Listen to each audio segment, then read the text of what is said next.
Distance plus cover equals time. We make better decisions when we have more time to consider that decision. Sergeant Carter Baldwin takes a tactical, almost mathematical approach to preparing his officers for life out on the street. Insert a loaded magazine into the magazine well. Once it locks in, the release is here. Press that and it'll just jump right out. And he's constantly examining. When we grip the weapon, you want to make sure that your hand is high on the back. Reviewing. Good hit. And stressing not only safety, We will never point a firearm at anything we don't want to kill or destroy. but also good decision making. It's one of the most critical skills that we have to maintain, but it's one of the ones that we use the least frequently. That's why we have to train it so often. So I strapped in Turn you back to me real quick. It's heavier than I thought.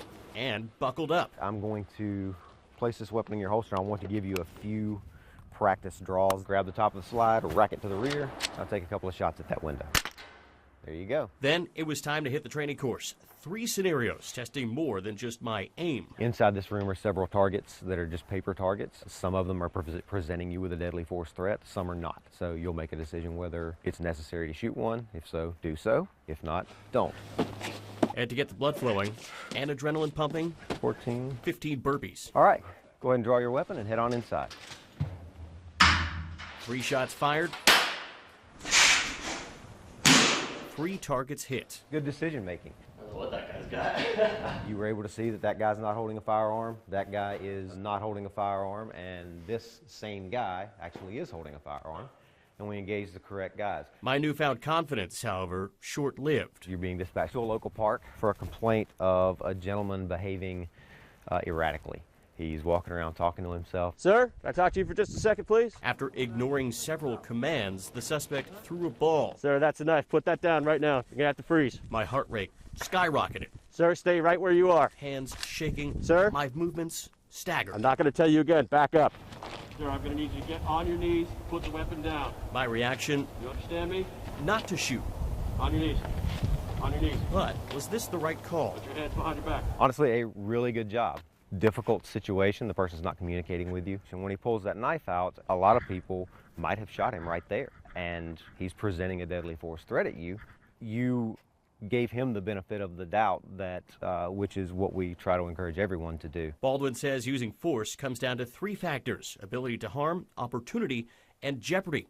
But as I quickly discovered in our next exercise, sometimes you just don't have time to weigh the options. A person at the park that has a suspicious bulge under his clothing. All right, go ahead and begin. Police, freeze.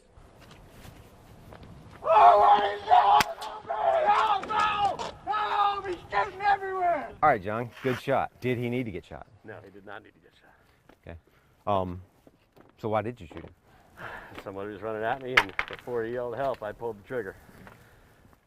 And that's just demonstrative of how quickly we have to make decisions, life or death decisions.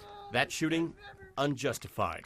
My reflexes simply took over. And I've seen very similar scenarios with police officers that have been police officers for a while. That's a difficult situation for anyone. So that's not to say that we're going to make the right decision every single time.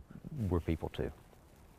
And we're subject to the same stresses that everyone else is. And while it may be a polarizing time for police officers, Baldwin says all his officers need is a little understanding. It's a reminder to us as police officers to be sensitive to the considerations of the people that we police.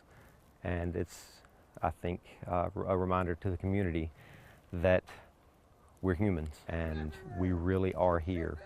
We care about you. All right, end exercise.